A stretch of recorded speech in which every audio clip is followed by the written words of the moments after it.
Oh, there. This, here it comes. It's on YouTube Live. Does that mean we just have our conversation just floating around on the YouTube atmosphere? I hope not. Okay, well, we're here. There might be a different link, though. Yeah, this is one on my phone. Right. Okay. That's... Yeah, it's definitely on my phone. Okay, but it also might be a different YouTube link.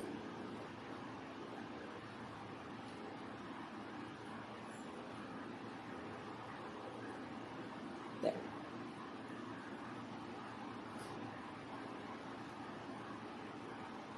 It should be good. You might need to send me an email out though with this link. Okay. Copy link. I don't know if you can think of that, but I'll send it to you on Teams so you can send an email. Okay.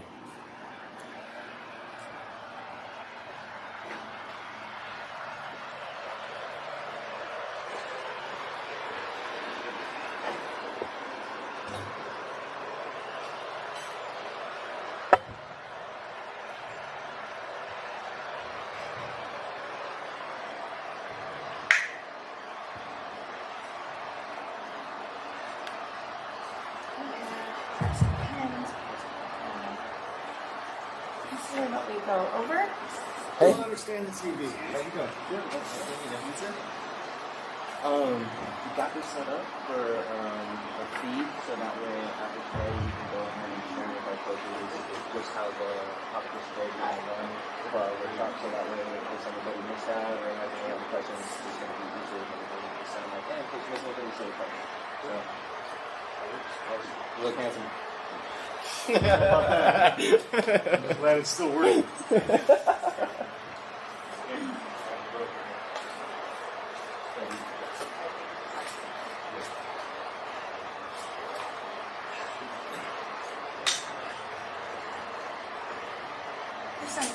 Like a pen?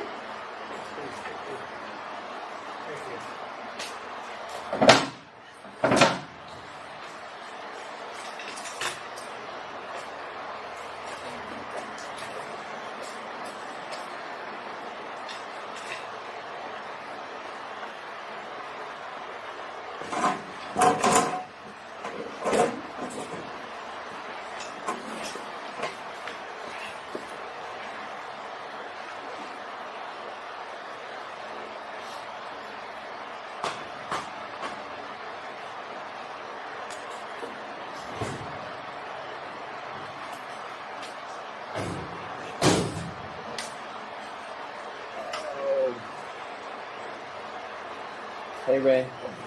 Can you hear me?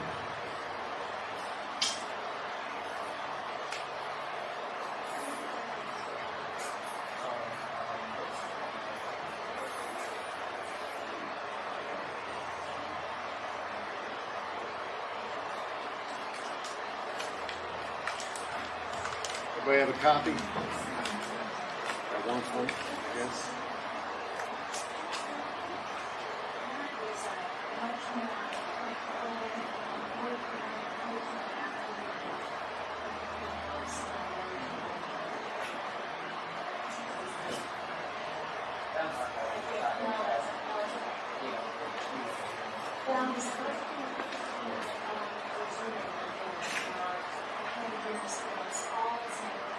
Basic information, everywhere.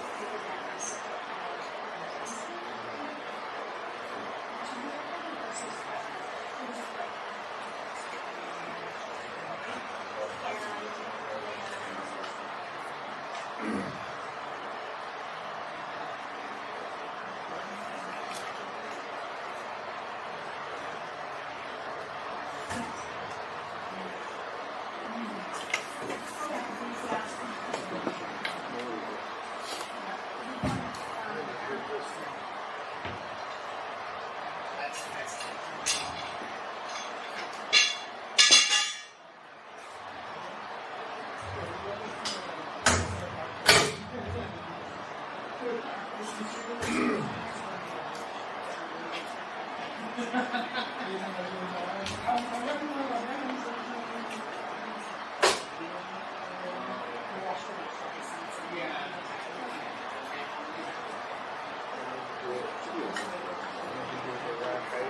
We have lots of them at home.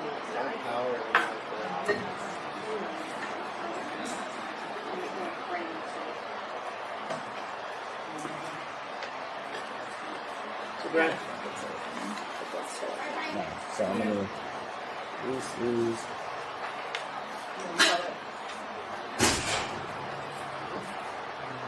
so convert our opening weight to kilos.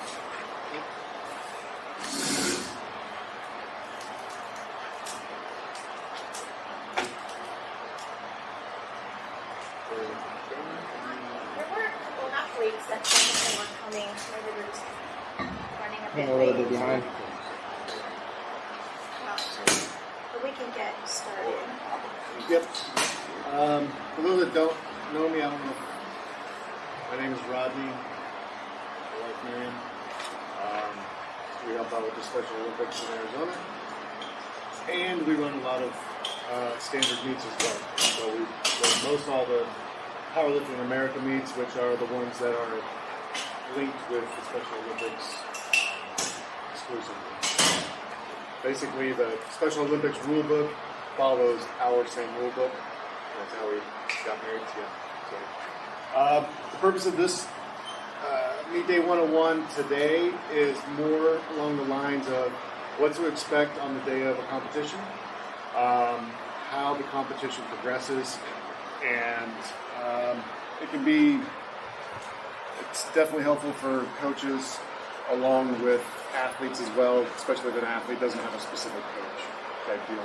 Just to kind of know what the process is from the beginning of their day, of your day, to the end, and hopefully everything in between. So, obviously after registration and everything, the first thing that you're going to encounter on the day is going to be weigh-ins. That'll be the number one thing that you want to show up for on time is weigh-ins. Weigh-ins have a specific amount of time that we're allowed to do them. So weigh-ins will begin 2 hours before the event begins, and weigh-ins last an hour and a half. So we have to kind of organize our competition with the amount of lifters and the amount of equipment we have and stuff like that to be able to actually fit in the number of lifters and the amount of time that we have to work with them. So hour and a half is a good amount of time. We've got like 60 lifters done in an hour and a half, so it is possible. But that's one of the main things to know. If you miss your cutoff time for weigh-ins, you won't be able to compete. Now, if we have technical issues and different things like that happen, of course, we make accommodations for anything that may arise on the day. But more or less, it's going to be, it's going to be that hour and a half time frame that we have to get our weigh-ins done. Things to know about your weigh-ins. Let's see, I ran through that. Weigh-ins are ran, the order that weigh-ins are ran is going to be by flight and lot numbers. So depending on the number of lifters, we could have 2 flights or 3 flights. That's just going to be a grouping of lifters that's going to all do one event, all 3 attempts for one event, and then the next group is going to do all 3 attempts for one event, and so forth and so on. So that's a flight. Lot number is an individual number that's given to every lifter by random. Usually the A flights are going to be a smaller lot number than the B flights, and the C flights, so forth and so on. And the reason for that is there's a couple of things that lot numbers play into, and weigh-ins is one of them. So as we start weigh-ins, if we have, I'm just going to use 2 flights. If we have 2 flights, an A and a B flight, we're going to start with the A flight. As we call their names through the weigh-in sheets, if they're not there at the time that we call their name, they go all the way to the back of the line, which is all the way behind flight B as well. So it's a shame if somebody just kind of shows up late, and that's kind of why I wanted to make sure I mentioned that it's 2 hours before the event starts. So if you happen to not see it written down somewhere and you know lifting starts at 11, you know when weigh-in starts. And that goes for any of our events. So let's see here. So that's going to determine the order of lifting, or I'm sorry, the order of weigh-ins. And once we get through all Flight A, you go through Flight B, and then you go back to the ones that weren't there when they were originally called.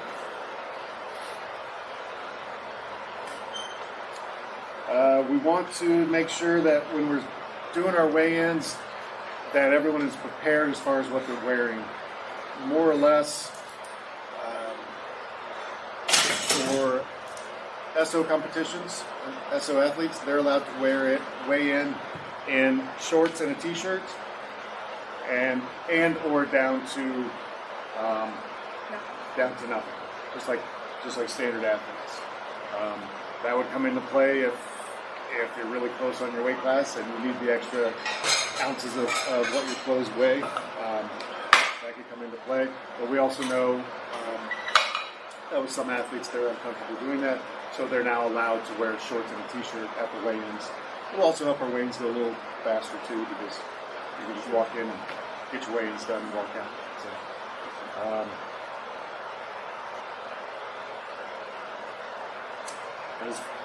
one of the only other things, well, not the only other things, weigh-ins with lifters, we recommend lifters that are under the age 18 that they have coach or parent with them. They're allowed to go into the weigh-in room with them.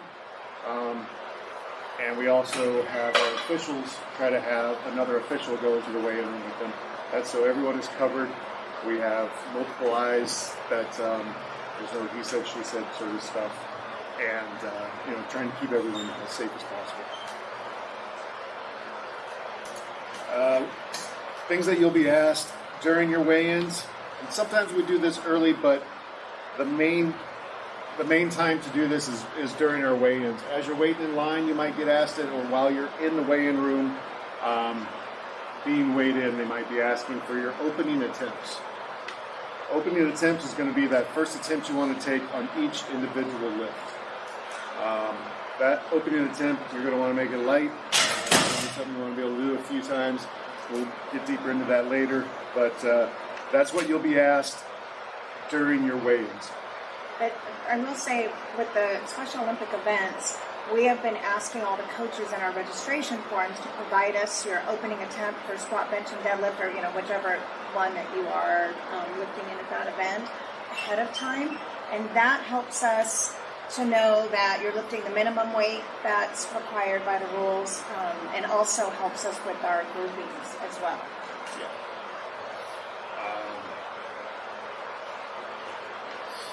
Still a good idea as coaches to make sure you have all that information with you. Two reasons: if we had a question on something, that if it was sent in early, if we have a question on something, we can compare notes and we can say, oh, that was actually in pounds, not kilos, or that was actually in kilos, not pounds, one way or the other. And that is one thing. All the weights and measurements that are used in competition are in kilos.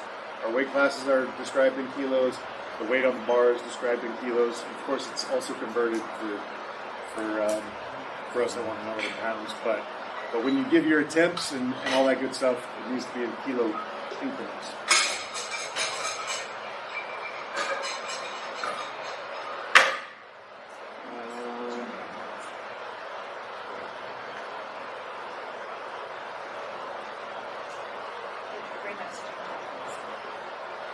So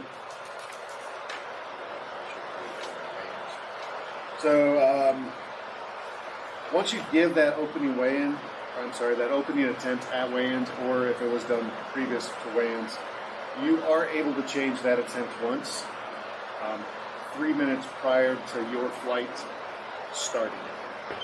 So if your flight A, it's literally 3 minutes before the event starts, or the squat, bench or deadlift. And for a flight coming after that, like flight B, it's the third attempt of the third to last lifter in flight A. So it's, that's our kind of pseudo 3 minutes for flight B, and it would be the same for flight C or however many flights we have.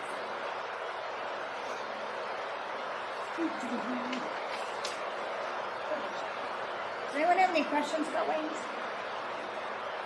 What is the reasoning for changing your opening attempt? Like, is there a benefit for increasing your opening attempt, or do you still want a successful opening attempt? Decreasing it. Decreasing it. Opening attempts, you want it to be something that you're sure of. Okay.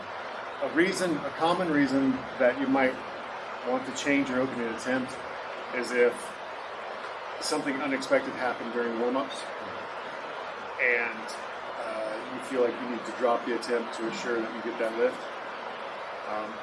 Or warm-ups are going extremely well and that opener doesn't make sense as far as where you want to go that day. It was kind of a placeholder that you may not have known the athlete, you may not have known, how they progressed, and they might be 50 kilos under what they actually should be opening up with, or something like that. If it's a stark difference, like they've already passed their opening attempt in warm up and a set of 10 with it, it's like, yeah, you should probably change your opening.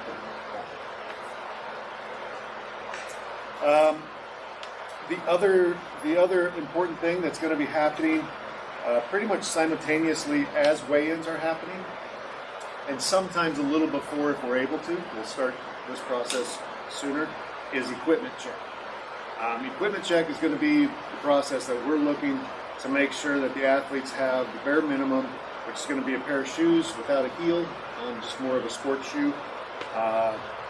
If they're doing deadlifts, a pair of knee-high socks that go up to about the base of their kneecap, singlet, and a round neck t-shirt that is not a compression style shirt, so just an average shirt. It can be of synthetics, but not compression.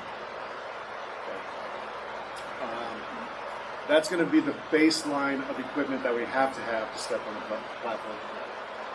After that, it's going to be checking to make sure that our weightlifting belt is the correct sizes and within our correct specs.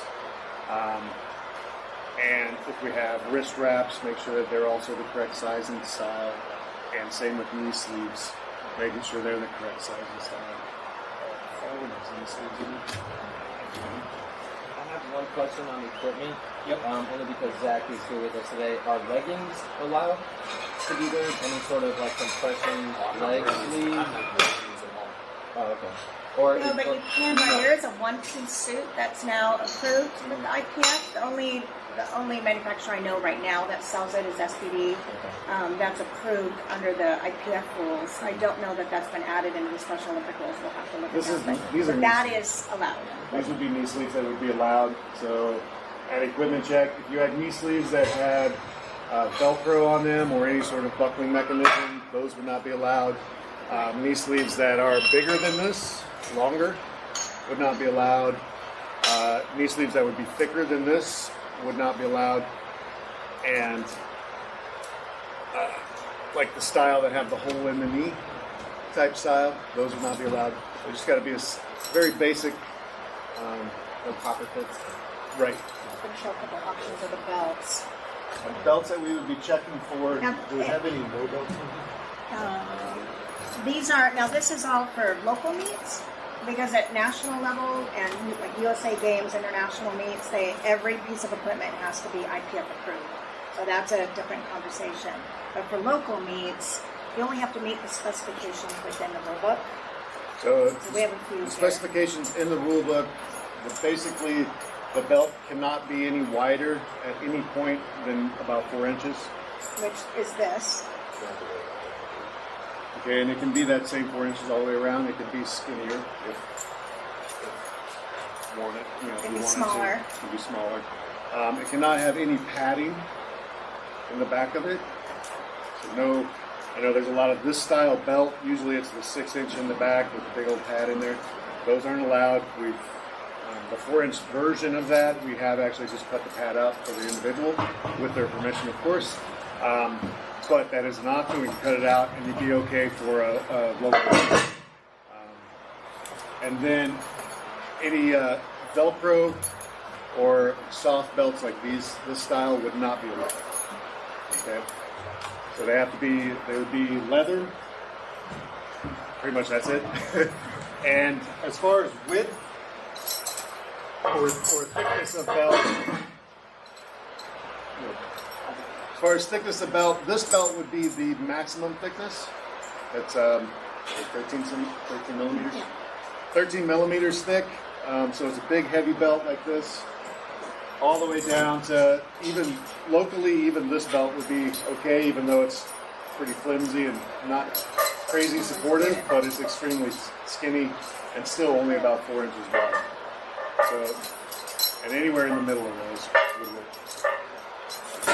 Right, and there's lever belts as well that are approved. They don't all have to be just the buckle.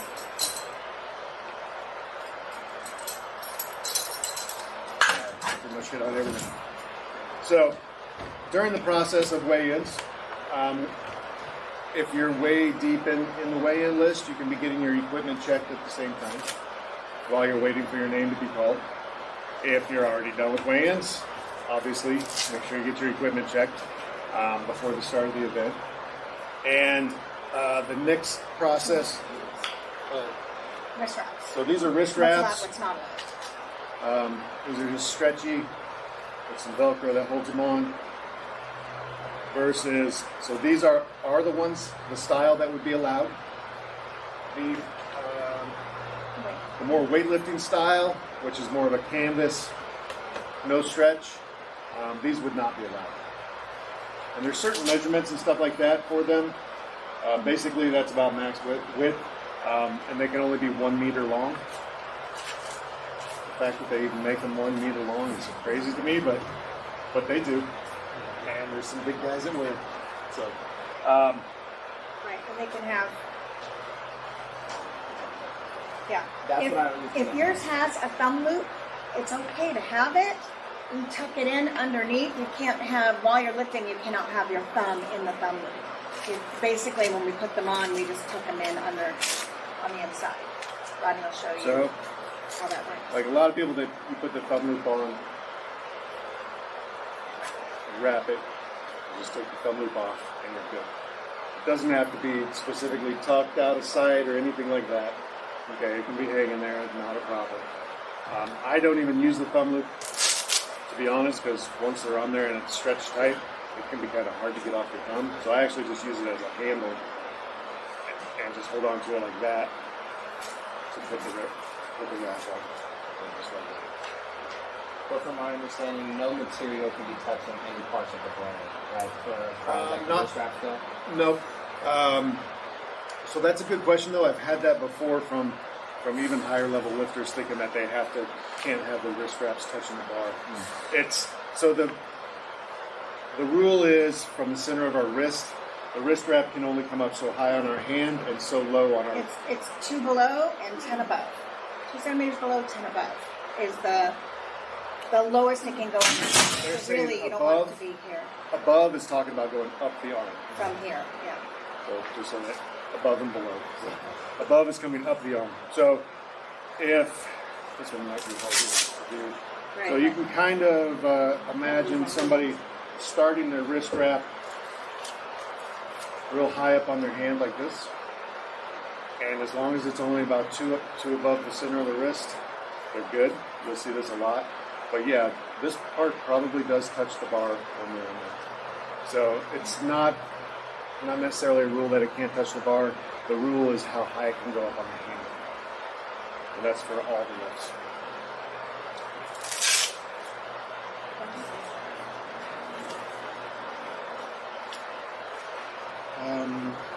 Any other quick questions on equipment? And if you think of something, don't hesitate to interrupt. A lot of these, we've done a lot of Meet 101s, and some of them they all go in different directions depending on the questions that everyone has. Just, we did talk about having no elevated feel on a shoe. Does the platform shoes are allowed, like powerlifting or powerlifting shoes are allowed with that elevated heel? So when they're talking about an elevated heel, what they mean, and I don't know if the wording is wrong on one of the sheets or something, but it's a separated heel. So an elevated heel on a lifting shoe. I don't have. You want to go grab one after? There's a white one. That word used to only be solely used for Olympic lifting, They used to just be called Olympic lifters, something like that. But it's an elevated heel, so to speak. But there's no separation. So kind of what they were deterring were the like work boot styles, where you'd have that separated heel in a work boot. So this is okay as far as elevated heels, and this is a lower version, a little bit different style, but they're both same, singular in their sole. Good question.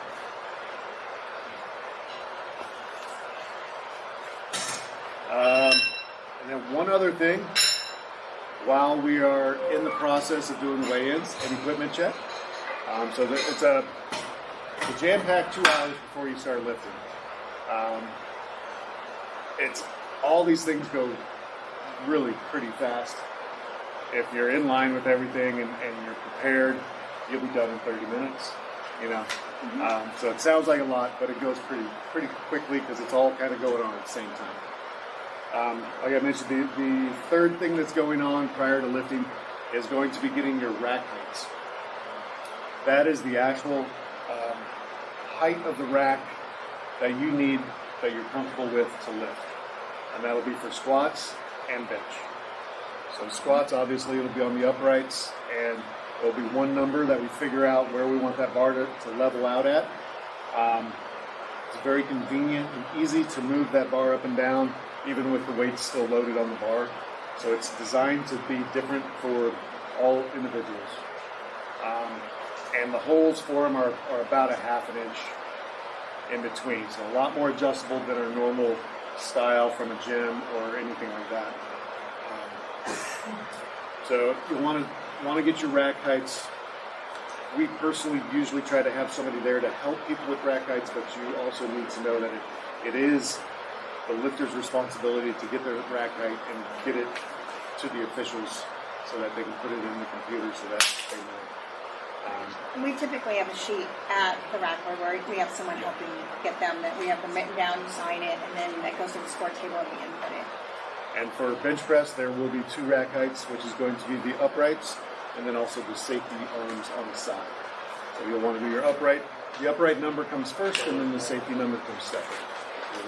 You're writing it down on somebody's sheet that doesn't specify it.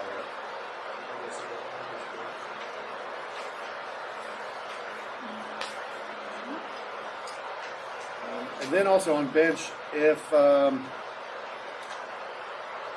you have hip issues or are accustomed to having your feet a little higher, there are blocks that are able to be used to keep your feet flat. As we go through some of the rules, your feet must be flat on the platform or on the box provided for that event. So we've got to be able to put our foot flat.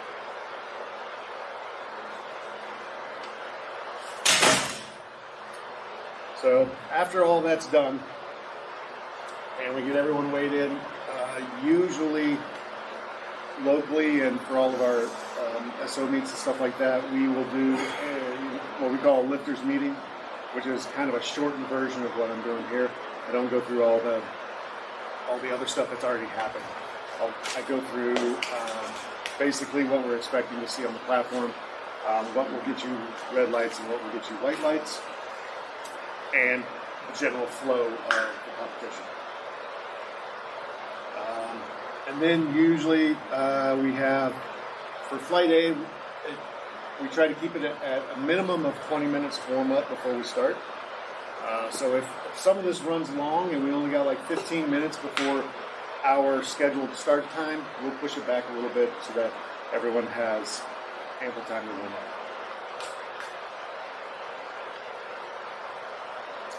Should I go into that stuff or good and bad with any other stuff? So going into the meet, I'm going to do that. Plans?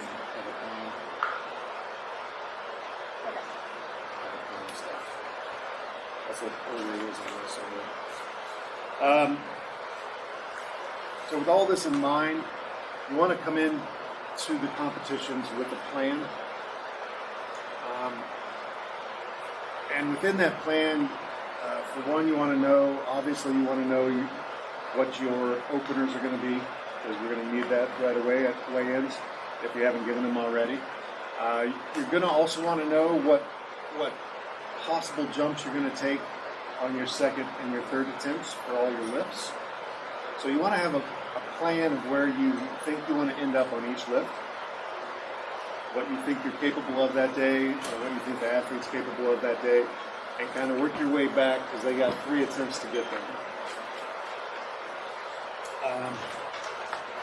I always try to make sure that you have a plan for warm-ups leading into that event. So if you know your first squat, your opening squat attempt is going to be 100 kilos, you don't necessarily really want to do 100 kilos in the warm-up room, because you don't want to do your opener twice. But you do want to warm up enough so that you and or your athlete feel comfortable going out on the platform, taking that first attempt at 100 kilos. So you might warm up at 100 kilos, you might be taking 5 kilo jumps, so you might warm up to 95 kilos and then go out and perform your 100 kilos. And then when you go to your score table for your second attempt, in your mind you may be thinking, I want to finish at 110. So you might go to 105 for your second attempt. Obviously as long as everything went well with your opening attempt. And if all goes well, then that's a great plan. You can jump 5 kilos each attempt. If your 105 attempt was slower and harder than you imagined, and you don't want to go 5 kilos, you can go 2.5 kilos. So you want to be flexible with your plan, but you want to have a plan so that you can be flexible with it. Because if you don't have a plan, then you're just kind of shooting at the hip and just hoping.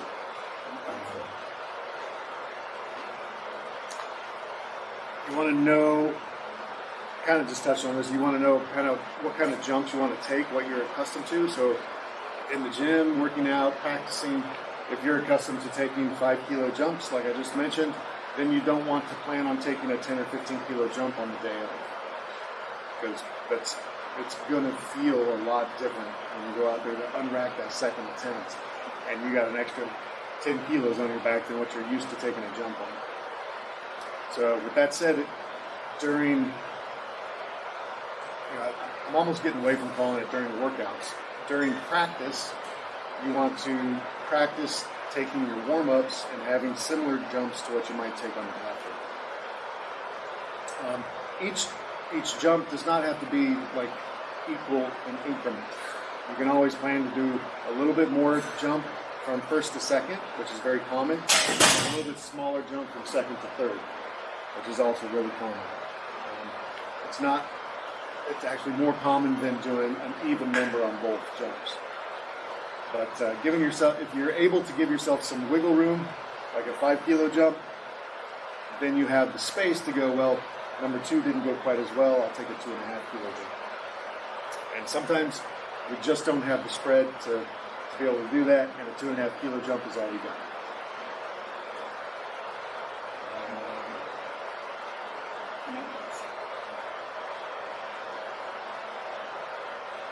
So talking about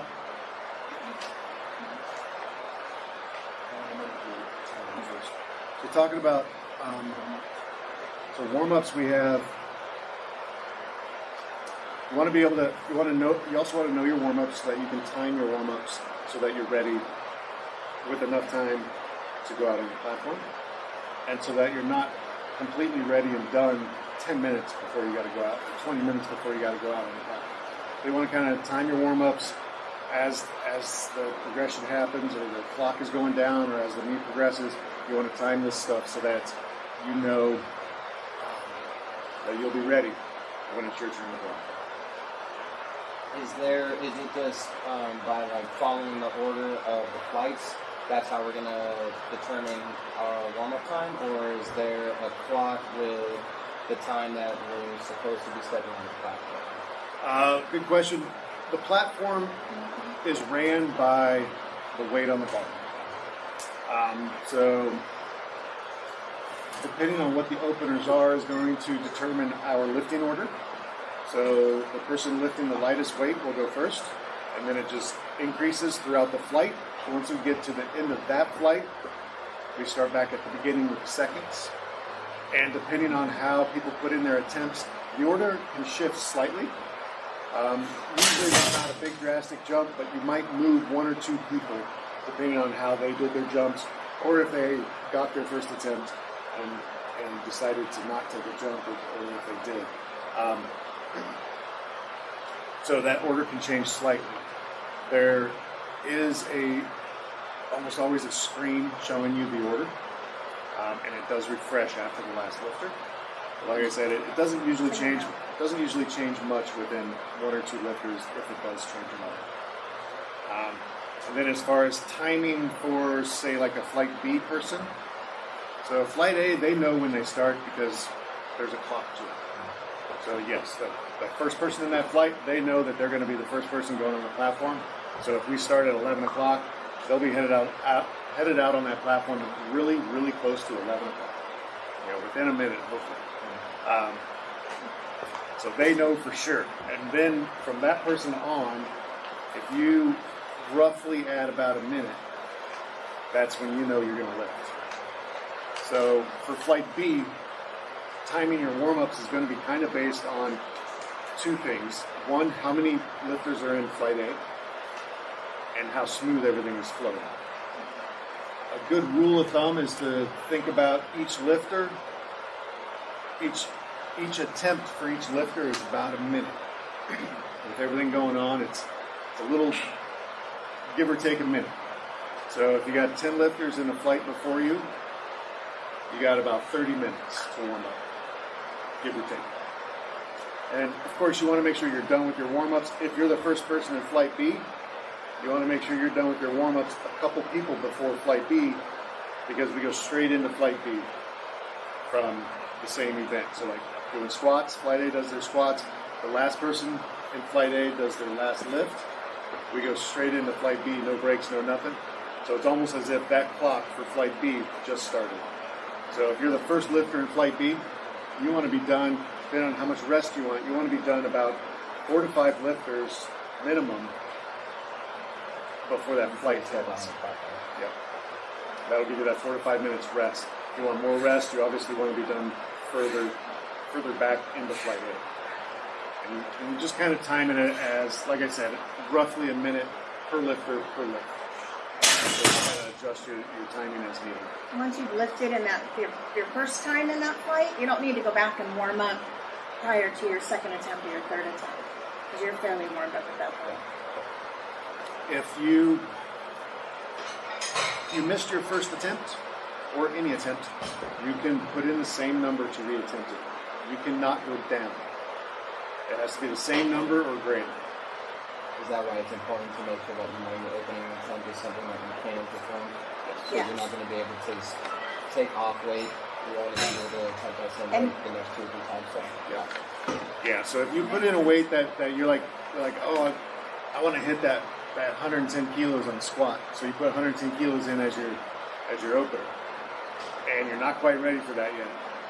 And you miss it on your second. You can't go down from there. You can put it in you miss it on your first.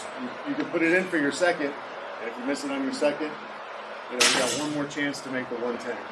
So what you want to do is kind of give your body a chance to get acclimated to it, get some points on the board, to make sure that you actually end up with a total at the end of the day.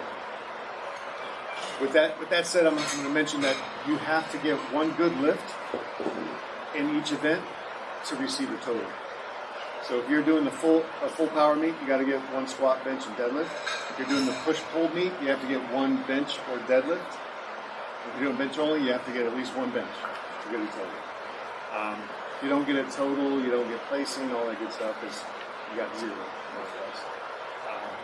So that's also why it's really important to start out with a number that you know you can do efficiently. Even if you're having a really bad day, you can go out there and at least get the points for it. And I guarantee a lot of times that day turns around, especially after you get that first lift in, and it's a successful lift.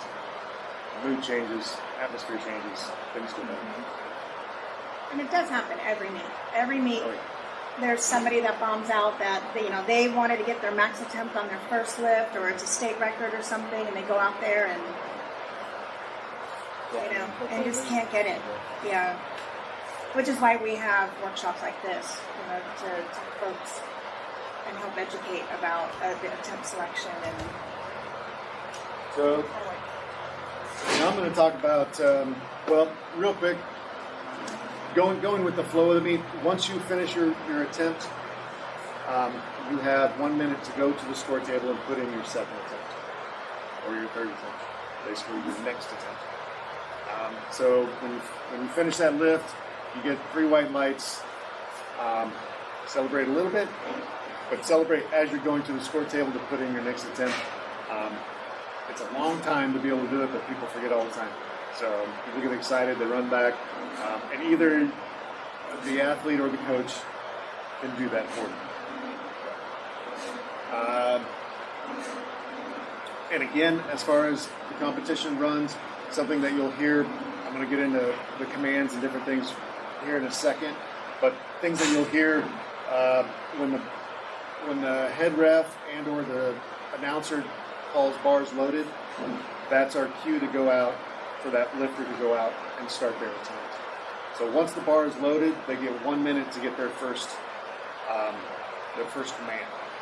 So you want to make sure, that's why you also want to time your warm-ups, make sure you're ready, make sure you're kind of hanging out in the wings, so you're ready and waiting for your turn to go out on the platform.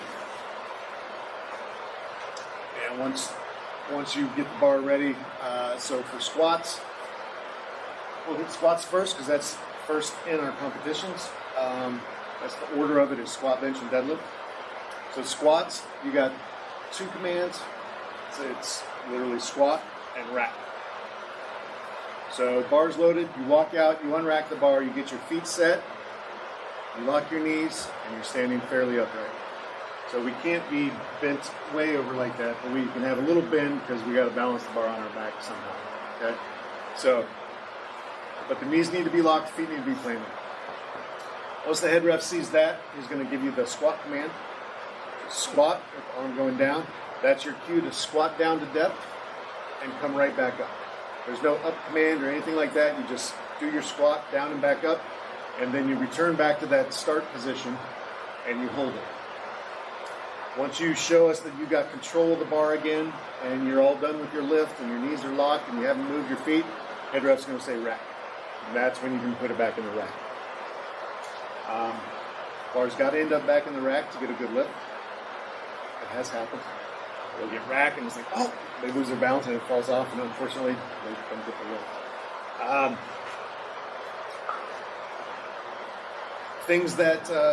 Things that could give you, things that could be possible red lights. I'm going to say possible because there's 3 referees out there. You only need 2 white lights for a good lift. So you could have 1 red, 2 whites, you're good. But if you got 1 white, 2 reds, no lift. So majority rules on the platform. So things that could give you a possible red light is going to be starting your squat before they give the squat command, or putting the bar back in the rack before they say rack. The big one is going to be depth, which is your hip crease has to be below the top surface of your knee. So it's below parallel, what most would consider below parallel.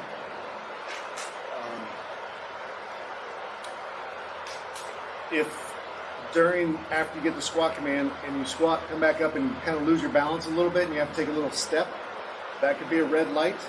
But if you only rock heel to toe but your feet don't move, you're all good. So as long as your feet stay in the same basic footprint, you're all right. But if you rock forward or backwards and you have to take a little step to catch yourself, that could be a red light. If you get stuck part of the way up and you kind of sink down a little bit and then finish out, that could be a red light. So once you hit the bottom and you start coming up, the bar can only go up. So it can stall out and you can finish, you're okay. But if it stalls and you kind of sink down a little bit and then rebound back up, that could be red lights. You have to have all 4 fingers on the barbell. You do not have to wrap your thumb on squats. The only thing that you can adjust on the platform, and this is for all the lifts, is your belt. So if you're wearing wrist wraps or if they have knee sleeves or wraps, you have to have those on before you go out to the platform, and then you can cinch up your belt right at the last minute, cinch it up, get under the bar, and get ready to go.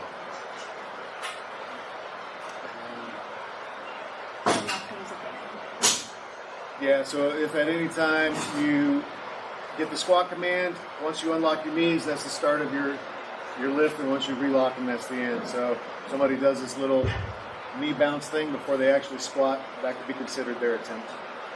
If you finish your squat and you keep your knees kind of soft, and you're like, I'm done.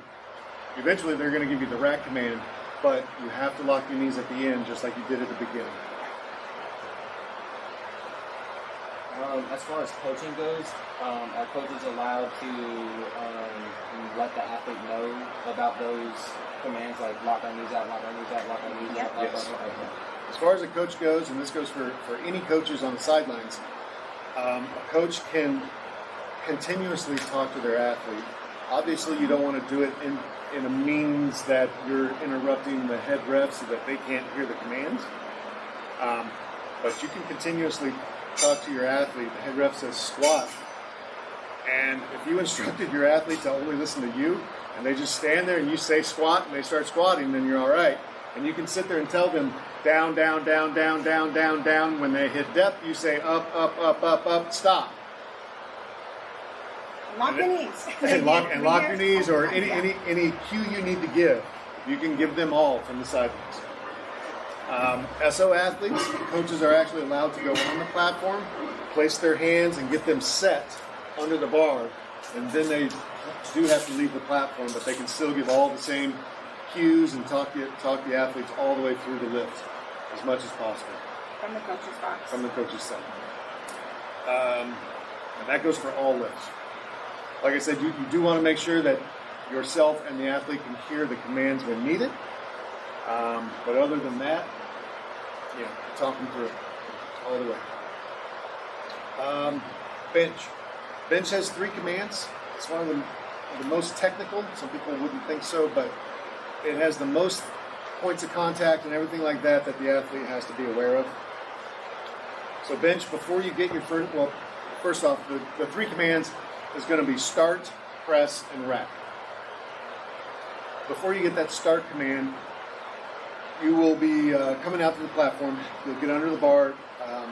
Once you have the bar in your hands, you need to have your elbows locked, your head on the bench, butt on the bench, and your feet flat and not dancing around. Once that is achieved, that's when the head ref will say start. You bring the bar down to your chest, touch your chest motionless. There's no set amount of time, but if it's down there bouncing, it's going to take a while. But if you go down with a lot of control and you just touch, it's going to be real quick, and they're going to say press, and that's when you return it back to your start position, all while keeping your head on the bench, your butt on the bench, and your feet flat. So once you reach your start position, which is now your finish position, and you still have control of the barbell, then you'll get the rack. And that's your key. Just put it back to the rack. Things that could give you red lights would be things like missing any of the commands. If you bring the bar down to your chest and you get the press command and you just kind of sink it into your chest and explode it back out, that could be a no lift. Just like on squats, once you hit that bottom portion and you get the press command on bench, it can only go up. So touching the chest and sinking in, it's called heaving. There's no heaving. That can only go up. If the same thing happens on a bench where you get about halfway, you get stuck, and the whole of the bar kind of sinks down, and then you rebound out of it, that could be no lift, because once the bar's going up, it can only go up.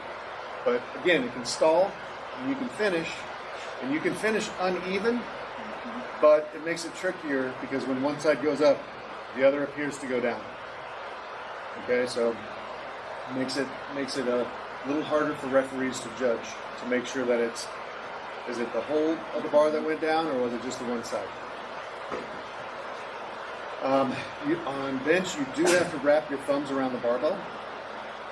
so no thumbless grips. You have to wrap your thumbs around the barbell and all 4 fingers. There's a ring on the bar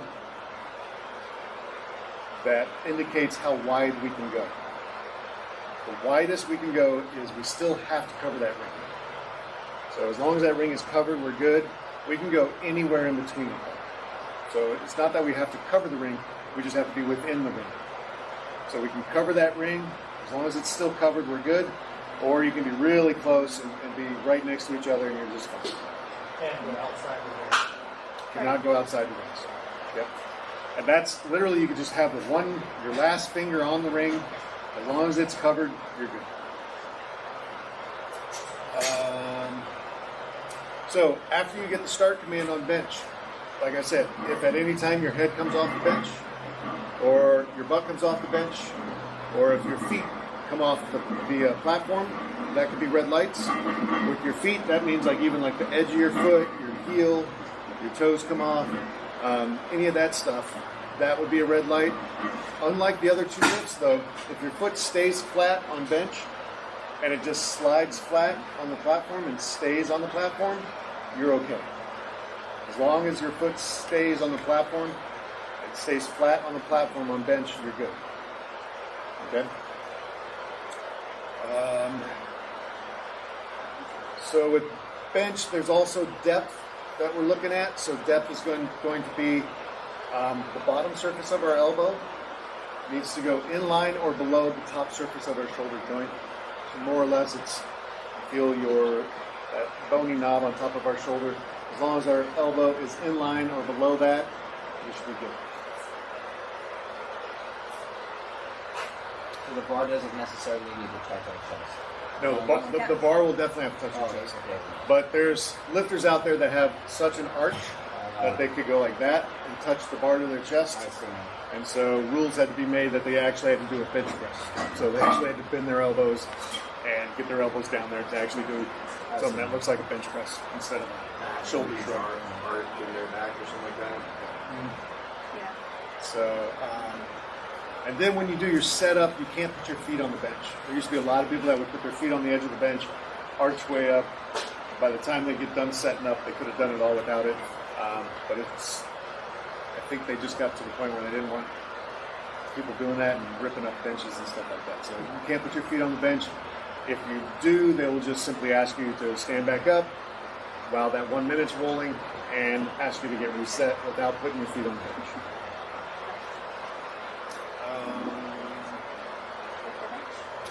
And if that does happen, you're still expected to complete the lift within the 60 seconds.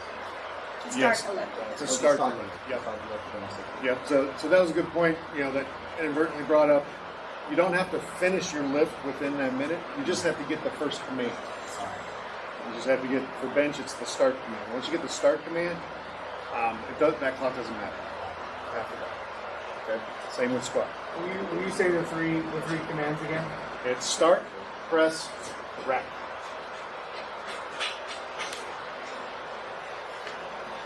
Deadlift's the easiest one. It's only one command, and that's when we tell you to put it down. So, as you walk out to the bar, bar's loaded, you walk out, you get your feet set, you put your hands on the bar however you want, and you pick the bar up. What we're looking for is for your knees to be locked, your hips to be extended, and your shoulders to be in line.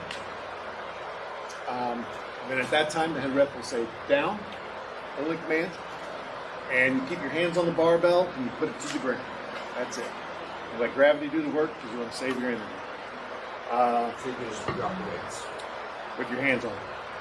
You got to keep your hands on it to the ground, all the way to the ground. But you don't have to go slow. Okay, you can just let it go. Just take it down there nice and fast, and you're all good. You just can't Yeah. let And it be careful because there's some that in practice they get to their knee and they just kind of let go like that, because they're just in here. I'm going to start saying in practice. They're in here in practice and they're not practicing how they need to do it on the platform. So they're ingraining bad habits, even though they just did 5 reps with something. It's like, no, just put hands on it because that will show up on game day. I've seen it happen too many times. other things that could get you red lights on deadlift. So the big one is going to be hitching. That's the one that the bar gets just up above the knees and you kind of bounce it up the knees because you're supporting it on your quads. Okay, that's hitching. The one that's really close cousin is scooping. It's where you get it past your knees and you re-sink your knees underneath the bar so you're supporting the bar on your legs while you stand up with it. Both of those could be red lights. Again, like with all the other lifts, as the bar comes up, it can stall and you finish, you're okay. If it kind of sinks back down, has a little downward motion, that could be no lift. As in squats, if you lose your balance and you have to take a little step, that could be a red light. But if they heel toe and you just stay put, you're all right. As long as the bar doesn't move.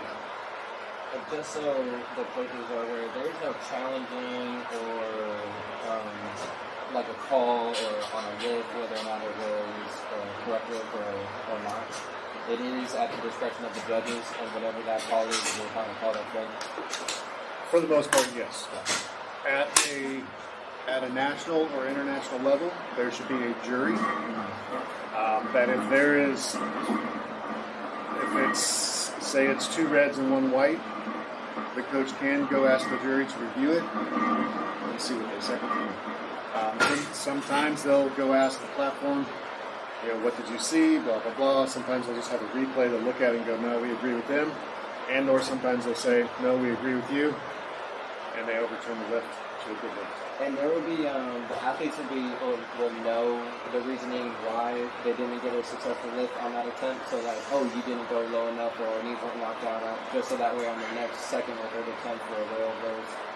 Or is that a coaching? That's a coaching thing, but locally, I know we personally try to educate everyone. Yeah. So it's it's in like your pamphlets there that we handed out, so it's in the rule book. So all the reasons will be in there, and the color card that goes with it. So when you get a red light, you're also going to get one of 3 colors that will kind of indicate what possibly went wrong. So just the easiest example is going to be a red light with a red card on squat. That's you didn't go deep enough. So as a coach, I can look at those lights and go, they didn't go deep enough, and I don't have to ask anybody because I already know. There's some that only have 2 or 3 things in it. So you can, if you kind of see what you think the refs may have seen, it's probably what they saw. This is just a question from the group chat. Sure. It says, on grip, athletes that have shorter arms might not be good reaching rings. With that, is it okay for them to use an adjusted grip? You do not have to reach the rings. Anywhere in You can between. be anywhere in between. You can be as close as you need to be. You can literally have your hands touching.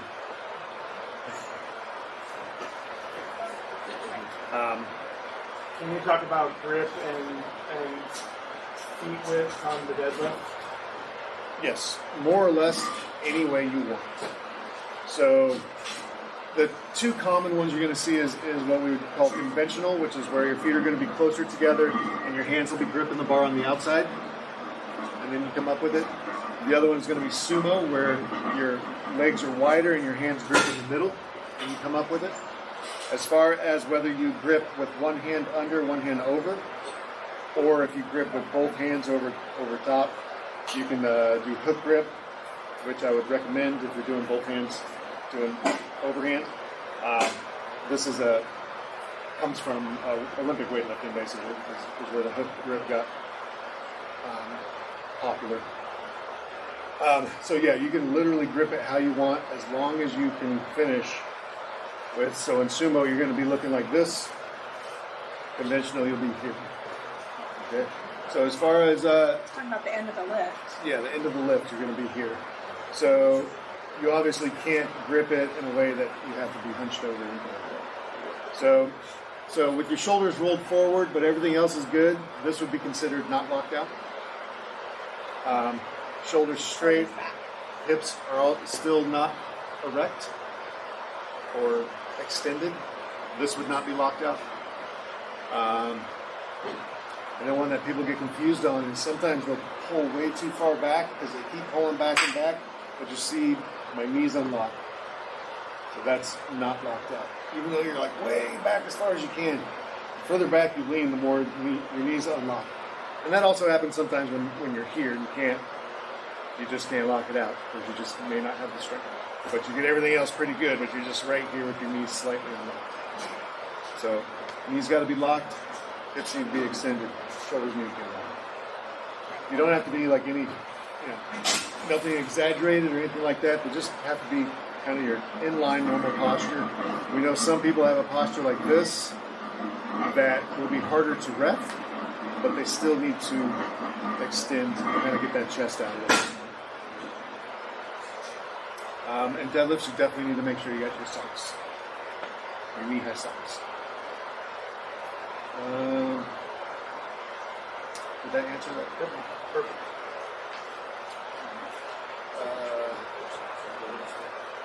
And that's more or less it as far as the function and the start. Talk a little bit about nutrition for your meetings. So something.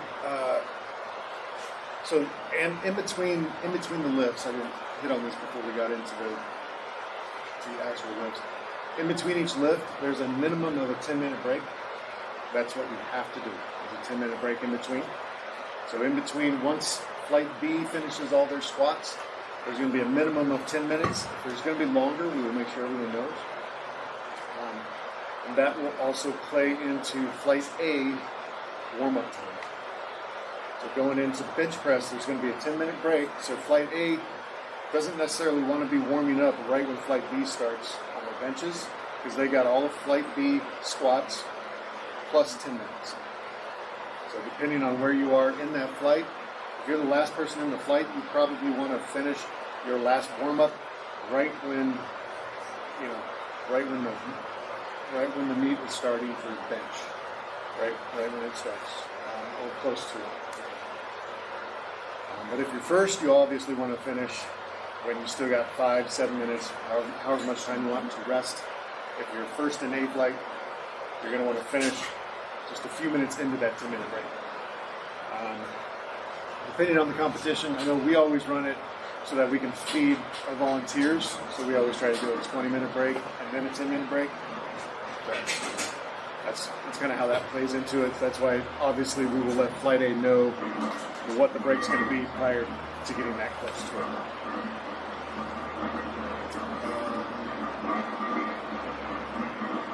Okay, there are other questions about getting onto the platform, off the platform, any of the rules or, the cards that are listed there, the red card means the blue, the yellow is the base.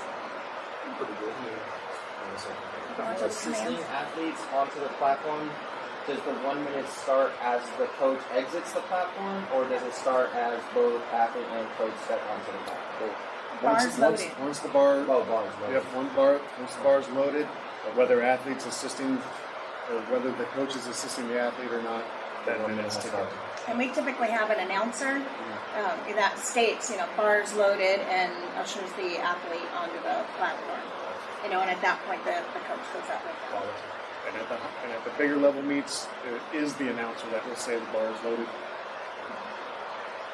One more question. Athletes that like to deadlift barefoot, are they allowed to do that in competition?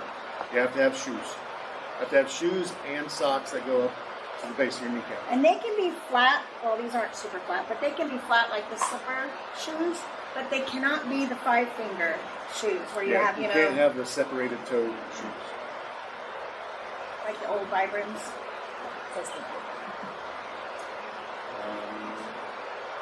Any other questions for anyone out there, or? And we can go in and have you guys check out the rack. I'd say real quick, because you mentioned nutrition. Real quick, what to eat and what to drink on the day of your competition. So I see this mistake a lot with, I don't know, I'm going to call them bro athletes. They have their protein shake and their beef jerky and all that stuff, for their meat day. Protein and fats are going to take a while to digest. Okay, so it's not going to give you that energy that you're looking for. Yes, you need something to eat that's going to sustain some energy for longer than, sugar snacks. But don't be thinking that you're going to have this protein shake here and a sandwich over there and different things like that. You definitely want to eat things that's going to be easy on your stomach, fairly quick to digest. Digestion takes blood, takes energy. So you don't want to have a big full belly when you're going to deadlift, especially. But so things that I've seen and things that I actually do for competitions is going to be like, to be honest, you'll see people snacking on like Sour Patch Kids, just different candies like that for it's just sugar. And yes, it's literally just sugar, but that's what we're needing on that day. You don't need a lot of it, but if you're just slowly snacking on it, and then one good trick. You don't need a lot of it. You don't need a lot of it, just some. The coaches can eat all we want. Yes, coaches need more than the athletes do, so make sure you bring a bag for the coaches. And then also as far as what to drink, obviously water. What I like to do is I'll mix like a half and half water and Gatorade, so there's a little bit of flavor to it. Just trying to guzzle water. You're also getting some of the electrolytes and sugars from the Gatorade or any drink similar to that. And again, you want to try to be as consistent with little bits of it as you can. Before you know it, you'll be going into deadlifts and you haven't eaten anything and you've barely drank your half a bottle of water. It happens to a lot of people, and then they're either cramping or they're just like dead to the world because they've just expended so much energy. And it's not even as much the weight you're lifting and stuff like that. It's a few hours throughout the day that this competition is going to be held, and you have ups and downs of adrenaline all day long, and that burns calories, and it just wears you out. Don't eat anything that you haven't eaten before. We've seen that happen before too, where they'll get some ideas from other lifters at a meet, and try this particular style of chip, or I was told to eat mustard, for electrolytes in it, or pickles or something, but their digestive system's not used to it, and then they all of a sudden have stomach cramps, when they're at the meet. So definitely eat what you're used to eating. Like potato chips are also a good one. That they're high in potassium, a lot of quick, easy carbs. Yes, they do have fats in them and stuff like that, but you're going to get more out of the carbs and the potassium and salt. Also, just the snacks are yes, in your stomach. I've done oatmeal, and I load it with honey and apples and raisins. So the fruit's more of my fast, and the honey is more of my fast carbs. And then I just have the simple carbs that are kind of burning all day long. Chips. Yeah, potato chips. It's good. Pop-Tarts. Whatever you're used to or comfortable with. Yeah. Don't come in. Don't have your athlete come in with that brand new pre-workout that they just got that they've heard so much about. That never works out well. Always test the pre-workout multiple times. Any questions on it? Anything else on any aspect of it? Really? All good? So as far as the competition's in here, This one is, yes. this one is, and the platform, I'm assuming somewhere about right Platform here. will be right there. And then obviously the warm-up area. Warm-up room will be in there. Right, we have all the spectator seats going back this direction. So the athletes are starting out in there. Well, if it's your flight, they're in there. Otherwise, they're out in this area. Coming onto the platform over here and then exiting back into the warm-up room. To make it Coaches easy. can be in the warm-up area. Coaches, yeah. And then once they come The out, coach and the they're athlete. in the coach area. Yeah, and then when you're done for squats, come out and sit out in the spectator area, so there's room for the athletes that are in that specific flight to have their space to warm up and them and their coaches. When we're at Kellis High School for the state games, I mean that's on it's in an auditorium, and so you're on a stage, like the theater stage. So for that one, everyone is sitting out in the audience, you know, and only that group that is warming up and going out are on behind the, basically we have banners behind the banners to warm up. And we bring our competition racks, you know, for that meet as well. So the competition racks you see here, that's what we use on the platform, and that's what we'll have at the state games as well. For athletes that have a hard time getting dressed, can they wear the singlet rather than t-shirt and shorts? Yes. For us here, yes. In the rule book, it did not specify a singlet, but we've already spoke to this. It's like if you wear a singlet, it's like you're wearing shorts, so why not? And it's what you're going to have on the platform. So. Right, it's not acceptable for nationals, for powerlifting American nationals, or USA Games, you know, or at the international level, because it has to be very specific to the pool. But for local meet, yes, if they want to wear their singlet underneath, that's okay.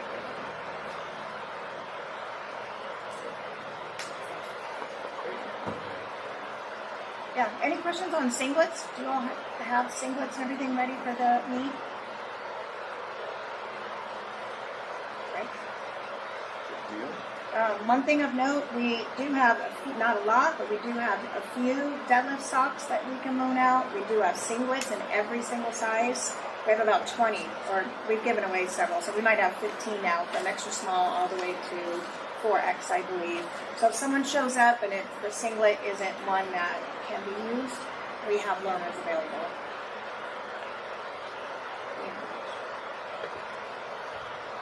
Yeah, we want to go into what would be our warm-up room. You can get rack heights, if you like, for the meet, if you're looking at the meet this next week. And we're like, oh, yeah.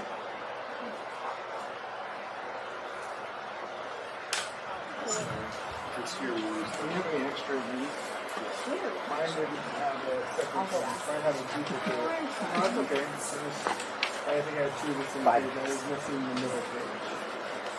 Yeah. There's a question about if there's a 5X belt that you guys might take for it. Some of those blue ones, right? I have a very large belt. I don't know what X it is, but it's just its belt. Yeah, So, we do have and one we can. if what we actually have done in the past is put two belts together if needed. That works. We've seen that done. At the local level, that would work. It would not work for a national meet Yeah, for or a national, higher we level couldn't meet. do that, but but- we've done it locally. Okay. We just gotta link two together. We just use one as the buffer and the other is just already secured. But we do have a large belt. Like I said, I'm not sure what 5X would look like as far as a lifting belt, But it's fairly large. but it's Yeah, big. I've got that one. Yes, don't take that. I'll take this. So do it on the Eleiko Okay. if it's open. And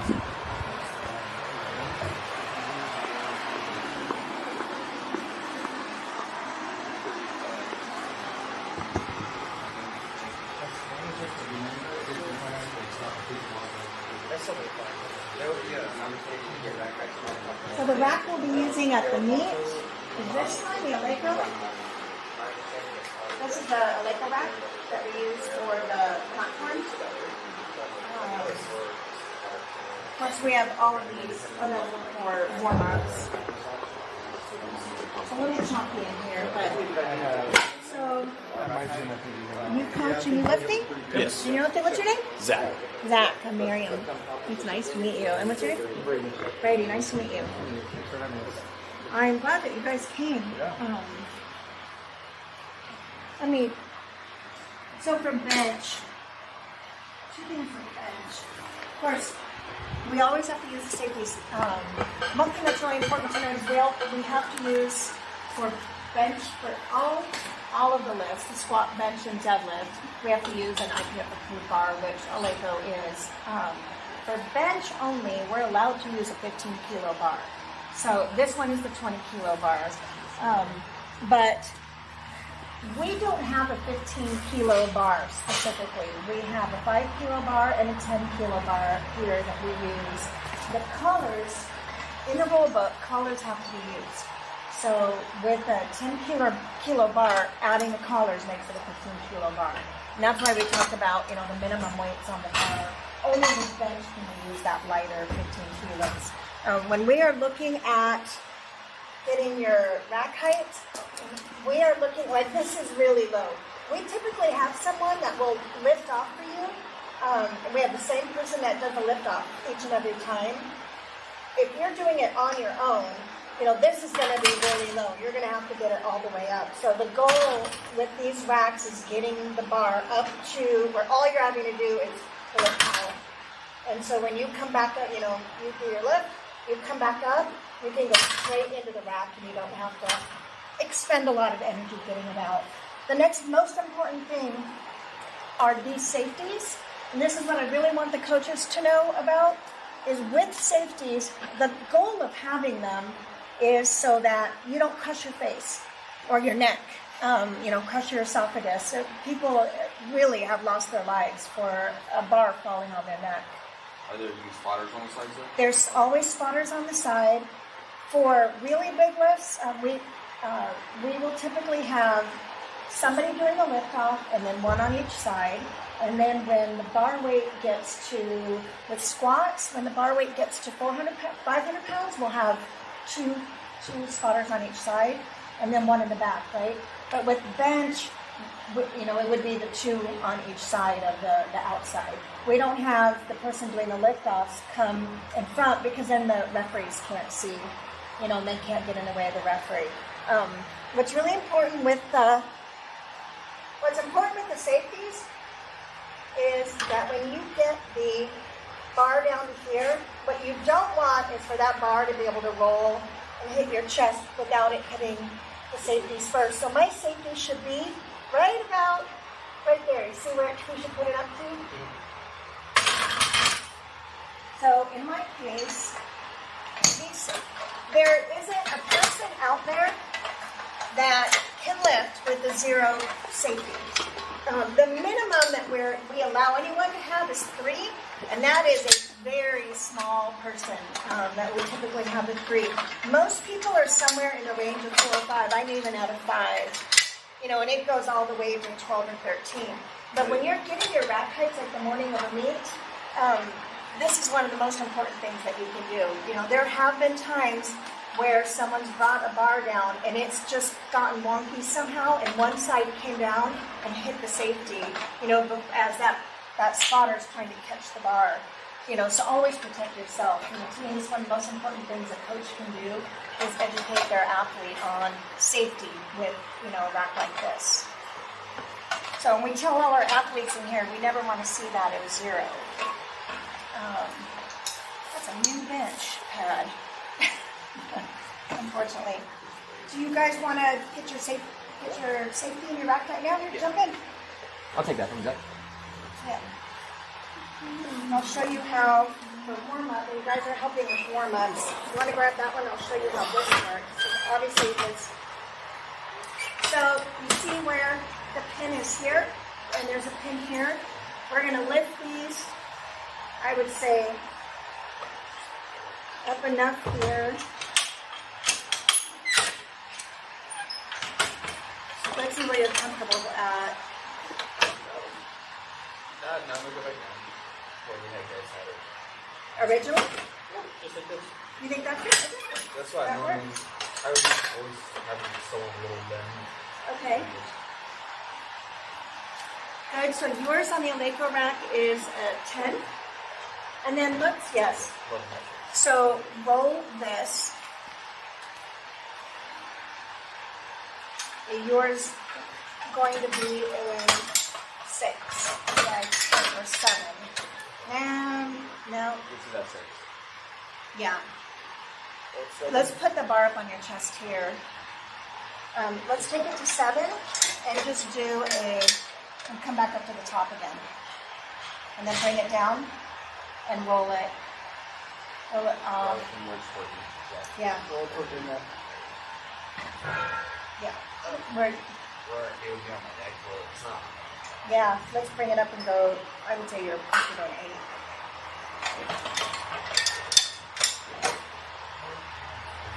Yeah, so it's not, once you, so do one attempt, just down and come back down. Yeah.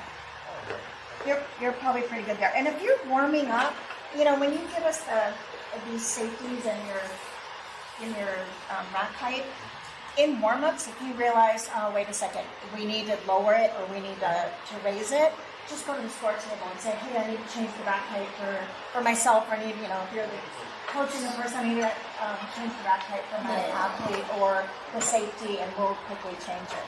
You know, that even happens on the platform. So we have hard bench here in the warm-up, but what we use on the platform itself is actually the new Eleiko softer bench pad. And so whatever you think your rack height is typically in here might be one less when out on the platform. Because the new pad is just that little bit softer, so you sink down a little bit. So sometimes we'll have somebody come out and say, you know, oh, we have to lower the rack height for the bench. And we quickly change it. You know, that's never a problem.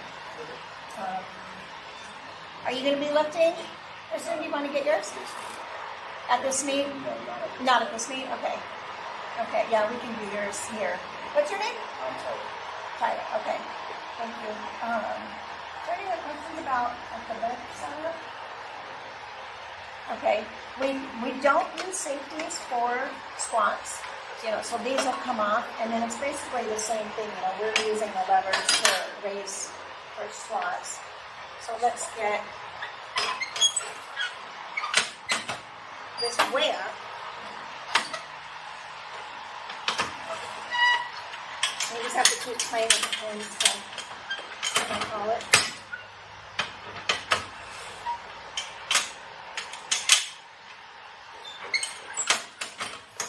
The spotters and loaders are very fast at this, by the way. Let's put it to 25 and see. That might be. Let's see where you're at here. Yeah, sorry about that. Oh, it's going to bench out for you. Yeah. This out. Obviously been taken apart today. That's way too low. Yeah.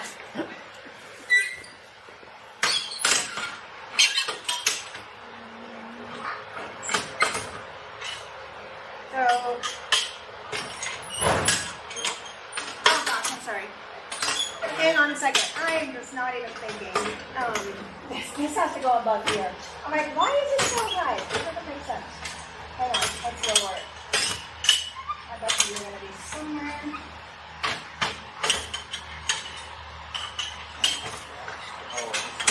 Yeah, it's not going to be on top. You should have started at squats and then you reset.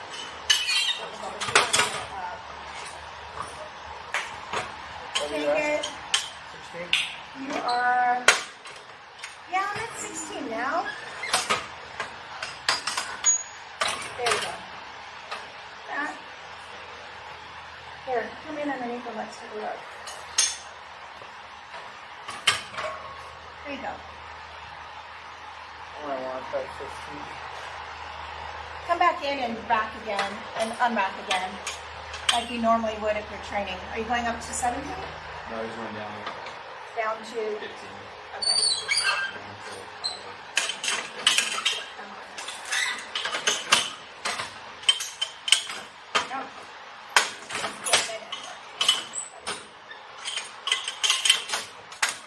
No, not as good at 15, right?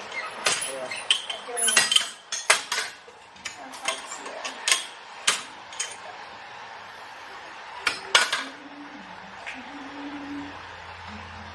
That's that last little clip there.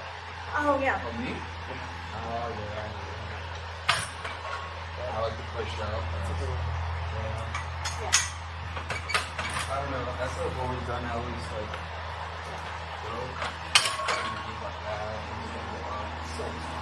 One thing we recommend, and this is just you don't want to expend all your energy getting the bar out of the rack. This is, I'm just gonna do it incorrectly there, but I'm going to show you what we recommend all our athletes, and you'll see this at the national and higher level for sure, is that once you rack the bar, you really want to just take 1, 2, and a third step to adjust. because we'll get the athletes that think they have to come way out here and they'll be adjusting all over the place. In the meantime, they've got all that weight on their back and extending energy. So you want to just come out just enough to have room to that, be able to squat and come back up. And the spotters, most of the time, will be, once they hear the rack command, we'll keep getting it to the rack for you or helping you get it there.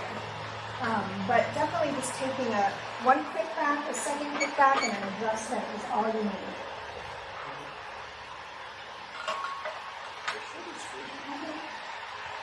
There, this holds. It's all drilled in. Yeah, and again, with squats, you always have 2 people on either side here, and the back spotter that's helping. So we're required, if it's 500 pounds or more, we always have the 5. Any other questions? I know the reasoning for getting our rack height is so that way there isn't adjusting while we're on the platform. But if there is a situation or a circumstance that we do have to adjust because we just feel a little bit more comfortable, like how Zach goes with the extra little push-off, or if it's a little too high and we feel like we're too much energy getting a bar off of the rack, are we able to adjust it, or is once the rack height is set? Still within the 1 minute. Okay, within the 1 minute. It's still within the minute. That's why it's important to have a good rack height beforehand because you're going to eat that time regardless. And so when we use our Lipo rack on the platform, we will always do rack heights on this one. And I can't even remember a time in 60 plus meets that we've run that we've not had someone helping you guys get rack heights. Yeah. We always have someone. Has there been a time where that has happened, like a readjustment on the rack height? Yeah, on the sometimes. Or is it like sometimes what happens is someone will give us the rack height in the safety first, and their safety and their bench rack is fairly close. That's happened before, and if it's an error of the score table, just the way they input it, then we will do another lift at the end, or we'll give them extra time to do that. So we will adjust if there's an error made. Sure. Are there any questions on equipment? Guys comfortable with the 2.5 kilos? We have kilo charts all throughout the warm-up room, and we'll have kilo charts at the score table. And so when you're used to writing all your weights and pounds, that you can use a kilo chart to adjust to the kilo. The attempts have to end in 0 or a 5. That's it. So like if you're 70 kilos, your next attempt will be 72.5, 75, 77.5, 80, and then 0 or 5 for every single one. And when we catch those mistakes, written out on the attempt slips at the score table, we'll actually call the coach over and say, hey, is this what you meant? And we actually have you write out the attempt slips so that you're giving us what that attempt's going to be, so that we don't have to worry about did we hear that correctly. We want to make sure where is the bars loaded with the right weight. Yeah.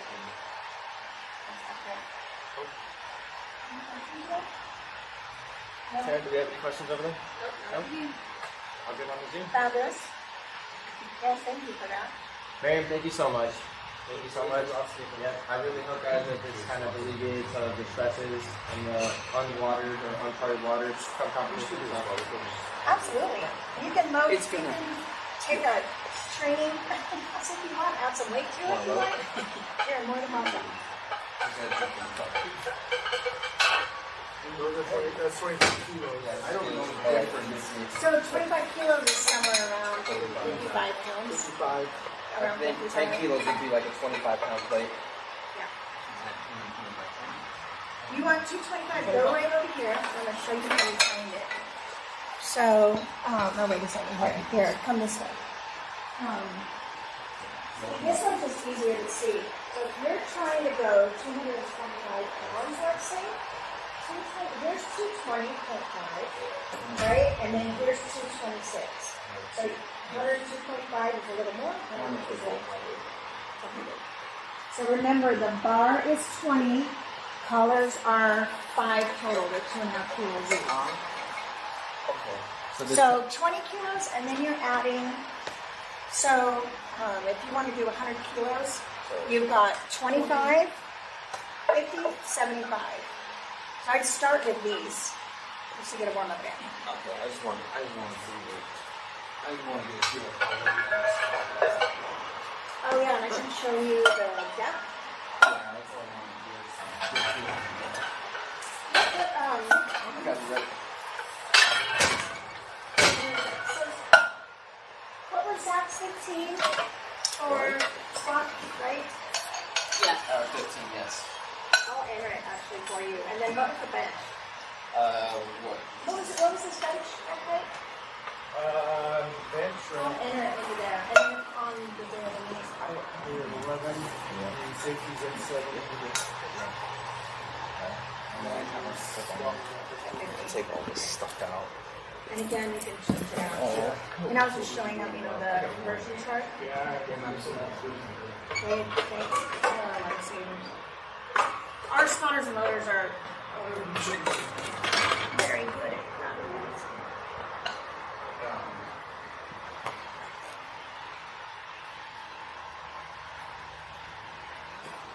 Yeah, I want you to just get a couple warm up, and then I'm gonna kind of show you how to feel for that.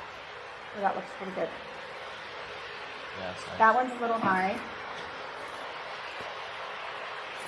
That's better. It's tough with your t-shirt, but I want to, okay, so you feel here, right here, you should be below here. So that's what I'm going to be looking at here.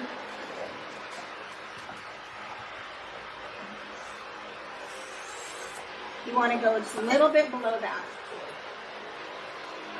Better. That's better. Yeah. Yep, that's better. So the referees are typically sitting for squats at the national and international meets. We like to sit in the front corners. So the head rep is somewhere, this is a deadlift platform, so I'm not going to know. The head rep is sitting somewhere around here. We sit a little bit off to the side so that we can see that angle from the knee to that hip crease here, right? Because our goal is getting you to that. And one thing that we let lifters know is play with the angles of your toes and the width of your knees out. Because sometimes if you're too close in, it's hard to get your body in between there to get depth and then it's fold over.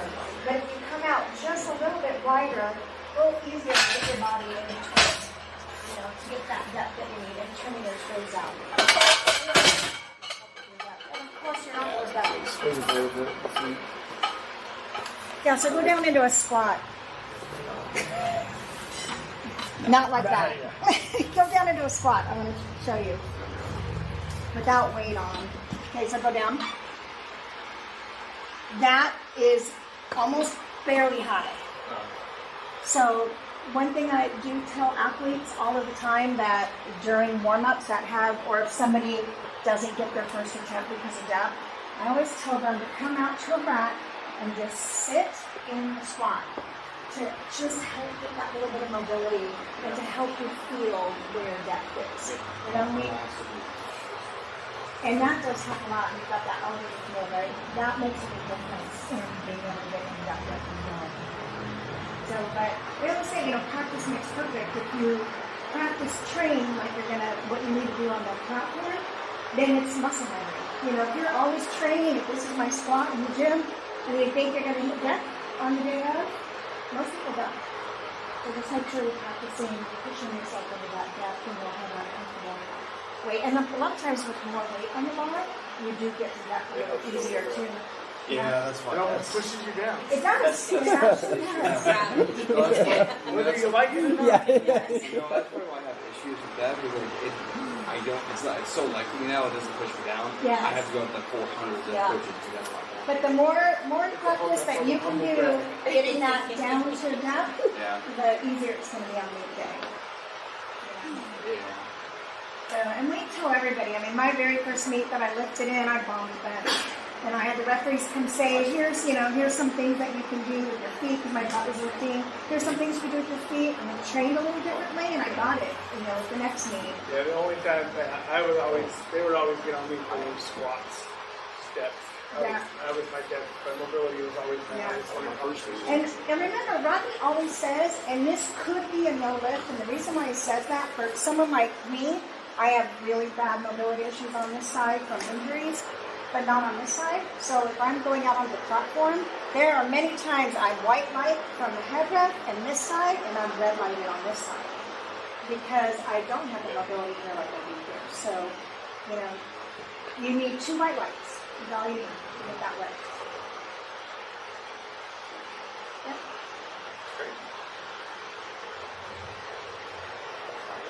Any other questions? Okay. Yeah, if you have any questions at all about anything, you can always call or text, email, we'll respond to all of them. So this meet will be, I think we have 21 lifters next Saturday. It will be done in 3 hours. It's fairly easy. It'll be a nice, easy day. And a lot of fun. Yeah. Yep.